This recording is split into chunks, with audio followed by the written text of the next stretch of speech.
Today on Public Eye News, Wisconsin's wolf hunting season closes early and marijuana retail operations are changing on March 1st. Later, I will have your weather for the weekend, and Max will be back with your sports update. Hi, I'm Joe Sigourney. And I'm Max Stevens. Welcome to Public Eye News.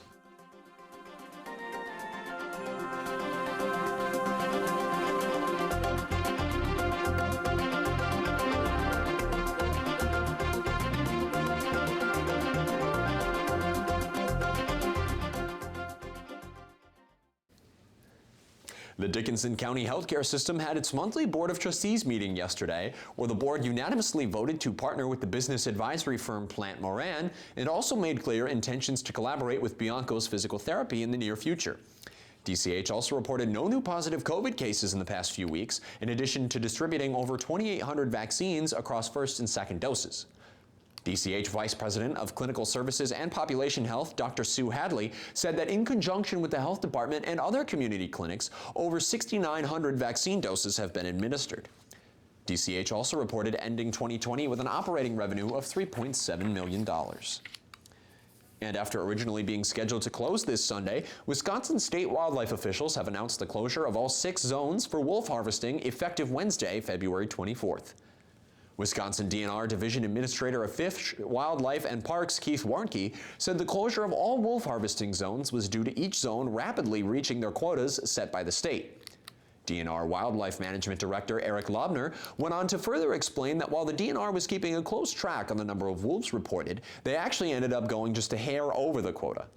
The DNR is still collecting wolf data as information rolls in, and they await numbers to be reported from the 81 wolves allocated to the local Ojibwe tribes.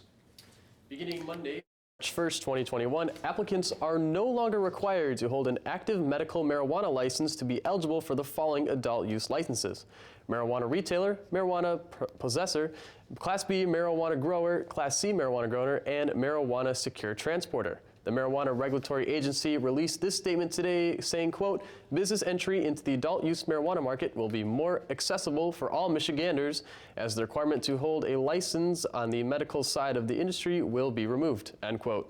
Starting March 1st, applicants will need to refer and utilize the updated applications and resources that will be posted on the MRA website. To ensure applications are processed as quickly and efficiently as possible, applicants are encouraged to submit applications through the online application portal Excella Citizen Access. If you're searching for a not-so-tropical getaway this summer, today Isle Royale National Park announced it will be open for visitors for the 2021 season. Ranger 3 out of Houghton will also provide limited service public passenger service with reservations beginning Monday, March 1st. The Public Ranger 3 passenger service operates May 25th through September 11th. Capacity on Ranger 3 will be held approximately at 50% of pre-pandemic capacity to provide for proper social distancing. The park says other ferry and seaplane services will be offered the beginning of mid-May, and the park says no to mitigate risks associated with the transmission of COVID-19 to protect public health. The park will have reduced capacities and reduced services in 2021. Michigan Technological University is one of the 6 latest universities to join the National Science Foundation's CyberCore Scholarship for Service program. The nationwide program is intended to recruit and train the next generation of information technology, industrial control systems, and security management professionals. Thanks to its participation in the program, MTU will be receiving a 5-year, $3.3 million grant from the NSF to provide scholarships for 20 undergraduate and graduate students. Those interested in applying for Michigan Tech's new program can find the application guidelines on the SFS program page on Michigan Tech's website. Applications are due by June 1st of this year. And for the 3rd consecutive semester, NMU will be holding its commencement ceremony online. NMU Commencement Committee Chair Laura Glover said that the virtual ceremony will still include the normal speakers like President Erickson and Provost Schuling, as well as featuring the recordings of the keynote and student speakers. Glover went on to add that the university is in the process of setting up options for students to be able to take graduation photos, and that graduates would be receiving more information on those options soon. Public Eye News' own Devontae Stein summed it up best in the NMU student newspaper, The Northwind, when he said, quote, "All in all, I'm disappointed in the ceremony being held online and everything about COVID ruining the whole event. But we have to play the hand we're dealt, and an online ceremony is better than nothing," end quote. Don't touch that dial. After this break, we'll be back with your national and international news. We've got a great show, and on our show tonight,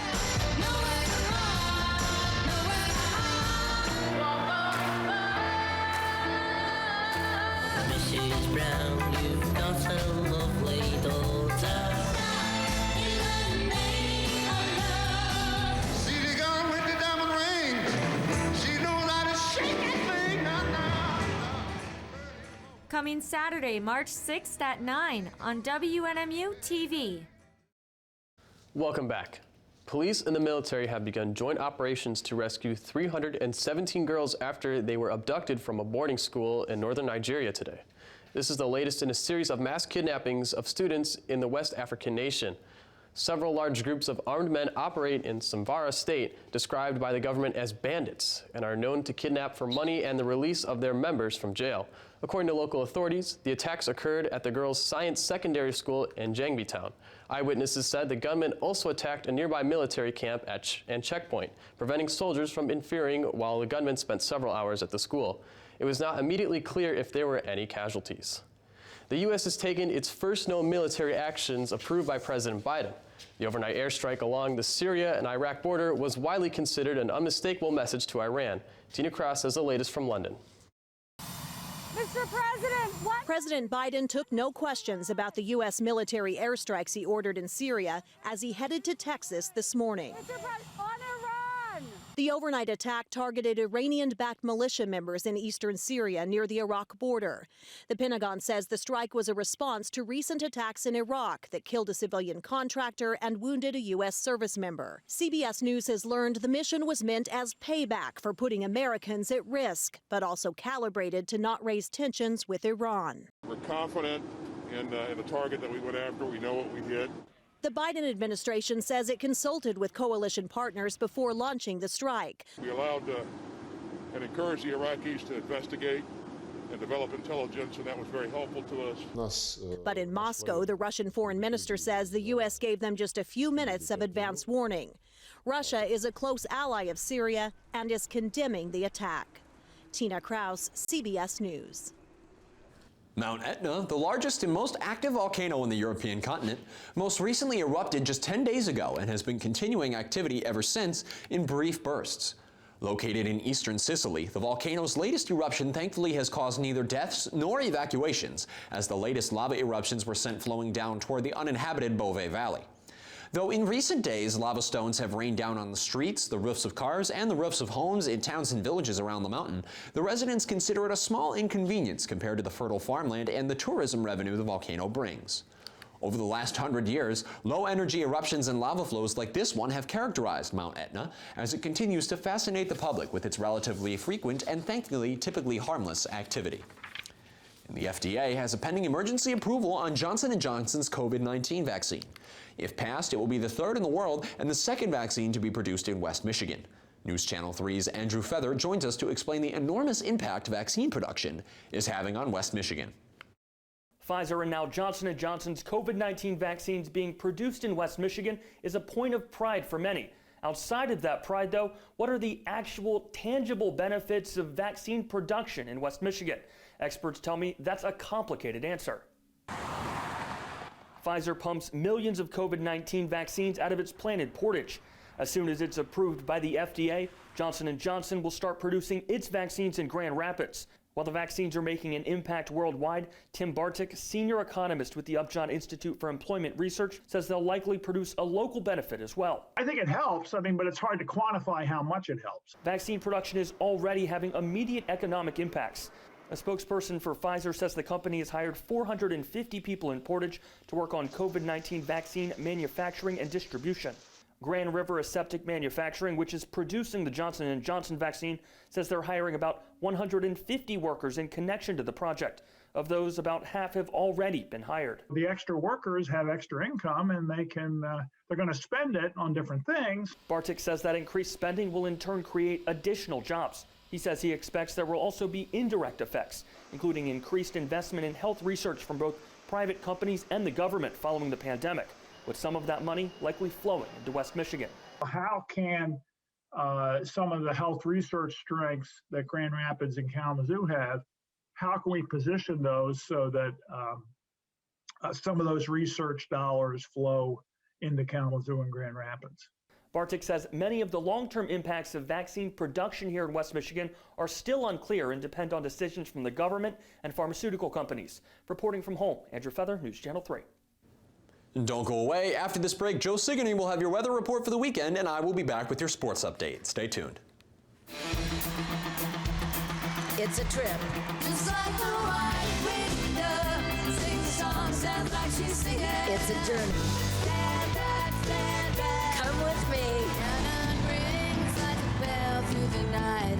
Would you love to love her? Let's go! Did she make you cry? Make you break down? Shatter your illusions of love. Tuesday night at 8. Hey, welcome back to Public Eye News. I am Joe Sigourney here with your weekend weather update. Right now, as you can see behind me, it's a little cloudy and the snow is kind of starting to melt as it's melting out there. It's a little warm as we move into our current conditions. Wrong way, sorry. It is mostly cloudy, temperature of 41. Winds are south at 20 miles per hour and the barometric pressure is 29.95 inches and falling. And tonight it'll be mostly cloudy with a low of 26 degrees, winds south-southwest at 20 miles per hour. And tomorrow it'll be mostly cloudy with a high of 39, very similar today. Winds a little bit calmer, northwest at 8 miles per hour. Hey, looking around the UP, starting in Sault Ste. Marie, it's 37, partly cloudy. Manistee 38, Escanaba 37, in Menominee 40, and 42 in Iron Mountain, all sunny. It is 39 in Ironwood. Up in 45, it's really warm. It's 45, but cloudy. And back in Marquette, 41 and partly cloudy. All right, looking at our new week. Sunday, it is a high of 32 and a low of 14 and snow. Monday, a high of 17 with a low of snow there. And Tuesday, it'll be pretty windy.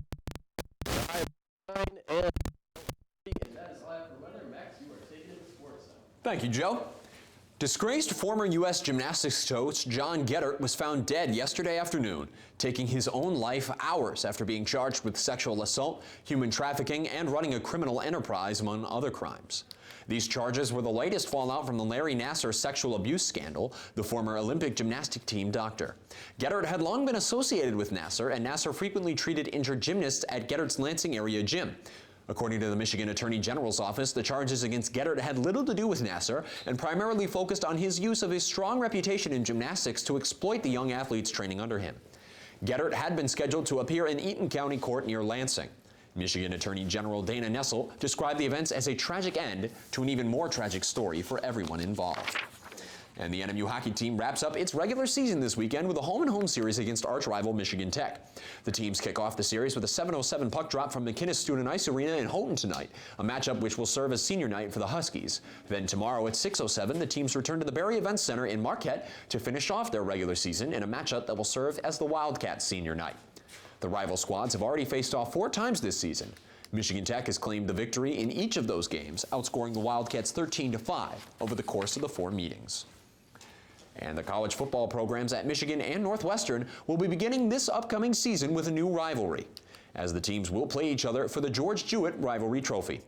The trophy honors its namesake George Jewett, the first black player in Big Ten history, who played fullback and halfback at Michigan in 1890 and 1892, before playing his final 2 seasons at Northwestern while completing his medical degree.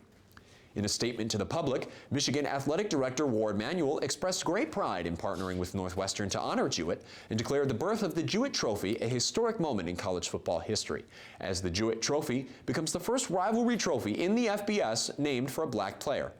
The 2 schools will meet in the inaugural battle for the George Jewett Trophy on October 23rd at Michigan Stadium.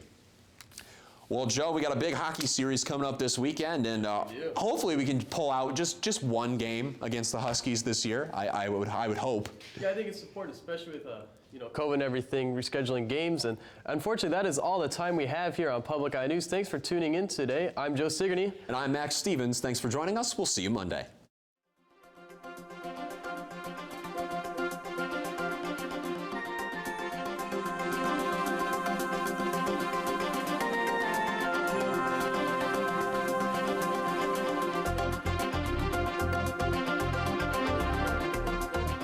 The preceding program was produced by WNMU TV, Northern Michigan University Public Television, in studios located in Elizabeth and Edgar Hardin Hall.